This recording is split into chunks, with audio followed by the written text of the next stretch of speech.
Ой, Мирьем, как подумаю, во время депортации, как нам тяжело было жить. Каждую копеечку берегли для того, чтобы выучить детей, вернуться к себе на родину. Потом, Аллаха шукур, вернулись в Крым и опять себе во всем отказывали для того, чтобы детям построить дом, учить их. Да, трудно всем пришлось. Но если бы было еще труднее, они все равно прошли бы эту дорогу. Только для того, чтобы их дети и внуки жили на родной земле. Ты права, Мирьем. И сейчас нелегко. Цены растут, пенсия маленькая. Одиноким очень тяжело. Аллаха шкур, я сделала себе льготы на газ, на свет. А как вам это удалось сделать? Нужна только справка о реабилитации. С ее помощью можно получить льготы. Какие льготы? Ты что, не знаешь, Мирьем, тем, кто были депортированы, положены льготы? Да, сколько раз себе говорила, что нужно заняться этим вопросом, чтобы помочь родителям. Все, не хватало времени. Надо спросить у юристов. Они расскажут, что нужно сделать нашим старикам, чтобы получить льготы.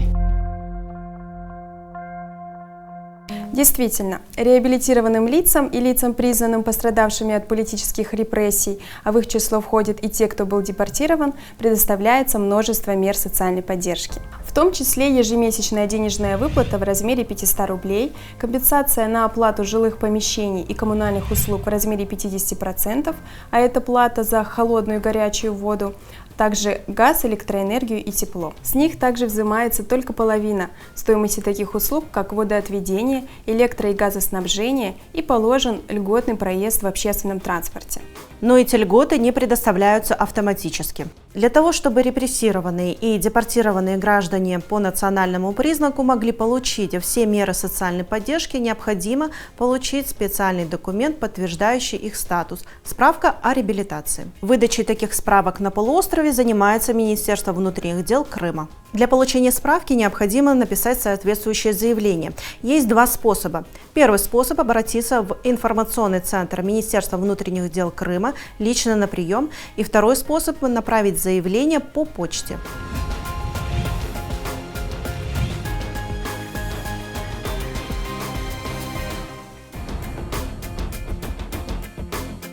Подробнее узнать процедуру подачи заявления на получение справки о реабилитации вы можете и сами, зайдя на официальный сайт МВД в Крыму. Открыв сайт, войдите в раздел «Для граждан». Затем выберите «Государственные услуги». А здесь откройте раздел «Информационный центр МВД по Республике Крым». Открыв его, вы сможете ознакомиться с законодательными актами, алгоритмом получения справки, а также скопировать для себя бланк заявления, а затем его заполнить.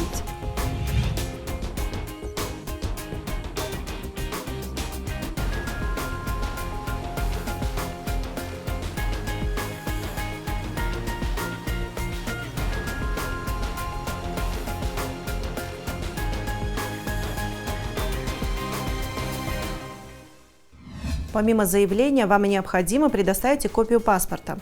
Для оформления справки о реабилитации от вашего имени может выступать ваш родственник по доверенности. В этом случае, кроме вашего заявления и копии вашего паспорта, ему необходимо будет предоставить копию собственного паспорта и нотариально заверенную доверенность на представительство ваших интересов.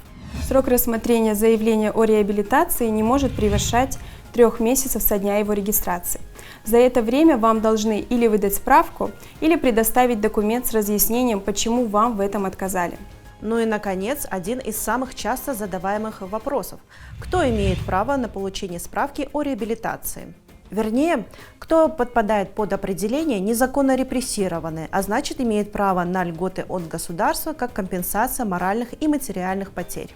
Согласно закону о реабилитации жертв политических репрессий, подвергшимися политическим репрессиям и подлежащими реабилитации признаются дети, находившиеся вместе с репрессированными родителями или лицами, их заменявшими, в местах лишения свободы, ссылки, высылки на спецпоселении. Дети, оставшиеся в несовершеннолетнем возрасте без попечения необоснованно репрессированных родителей или одного из них. В нашем случае То есть, когда речь идет о депортированных из Крыма, право на реабилитацию имеют все те, кто пострадал от этой бесчеловечной акции, от старшего поколения и до младенцев. Но не только они, а также те, кто был рожден в ссылке до 1956 года, когда был отменен режим спецпоселения для крымских татар и иных депортированных народов. То есть все те, кому сегодня более 65 лет. Если вы до сих пор не получили справку о реабилитации, сделайте это не откладывая. Знайте свои права и умейте их защищать. Мирьям, обязательно расскажи своим родителям об этом. Конечно. Но лучше, наверное, я сама займусь этим вопросом, чтобы они получили справку о реабилитации. Я слышала, юристы говорят, что это законно. Только нужно взять доверенность и нотариально ее заверить.